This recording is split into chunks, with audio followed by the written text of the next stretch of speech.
Neymar left Barcelona because he realized something absolutely terrifying. He could outplay Messi, and the football world still wouldn't admit it. Go back to the PSG Barcelona remontada comeback in 2017. Everybody remembered it as another Messi masterpiece. The press, the papers the next day, Messi's on the cover. But when Barcelona actually needed someone to save them, it wasn't Messi, it was Neymar. The free kick, the penalty, the final pass to Sergio Roberto. Down the stretch of the biggest comeback in football history, Neymar completely took over the game. And honestly, I think that night changed his career forever. Because by 2017, Neymar didn't see himself as Messi's sidekick anymore. He saw himself as Messi's equal. And watching those years back, I genuinely think he had a real argument. People forget how absurd Neymar Jr. became from 2016 to 2021 when he was healthy. In 2016, when Messi got injured, Neymar exploded. The attack completely ran through him. 15 goal contributions in 8 games. Primary dribbler, creator, progression, primary chaos, everything. And that's the thing people didn't fully understand about a peak Neymar. This wasn't just a flashy winger doing skills for TikTok clips. Neymar became one of the greatest offensive engines football has ever seen. The creativity, the passing variety, the ball carrying, dribbling, the ability to create goals through both dribbling and passing. Honestly, there were stretches where Neymar impacted games offensively almost like a hybrid of a 10 and a winger at the same time. By Neymar's final season at Barcelona, there were real moments where the attack looked more dependent on Neymar than people wanted to admit. Messi was still the better scorer, very comfortably, but outside of pure finishing, Neymar was right there offensively. And I honestly think the PSG comeback changed Neymar psychologically, because after that performance, most of the football world still made the story about Messi. And that's when Neymar realized something.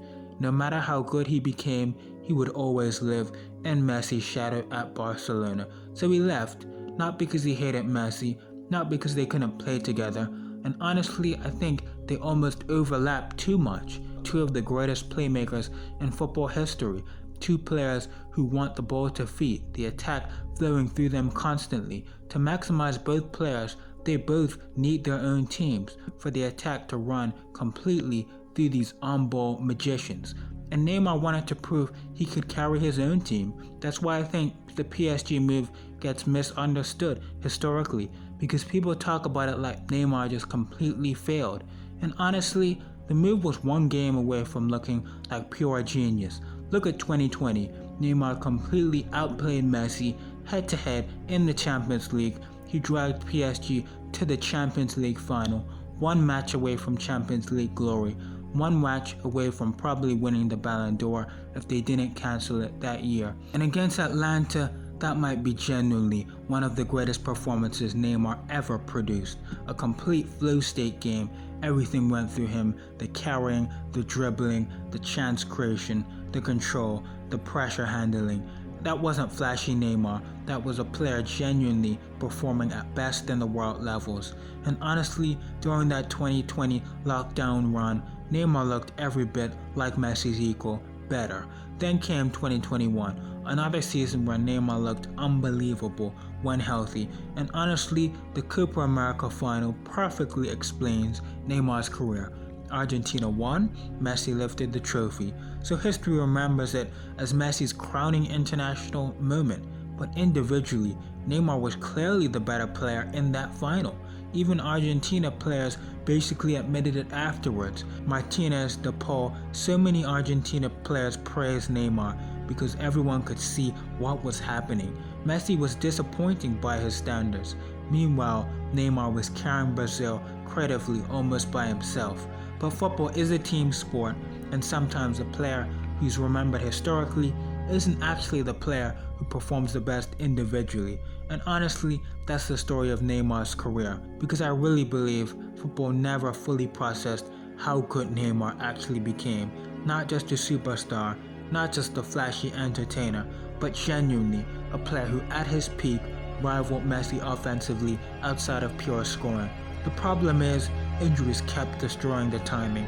2018, 2019, 2020, every single time it felt like Neymar was about to fully take over football, something happened. An injury, a collapse, bad timing, narrative shifting against him, and eventually the conversation around Neymar became wasted talent, party player, what could have been. But honestly, I think that narrative undersells reality because healthy Neymar wasn't just competing with normal superstars. For a stretch of years, Neymar Jr. was genuinely competing with Messi himself, and deep down, I think Neymar believed that too, which is exactly why he had to leave Barcelona.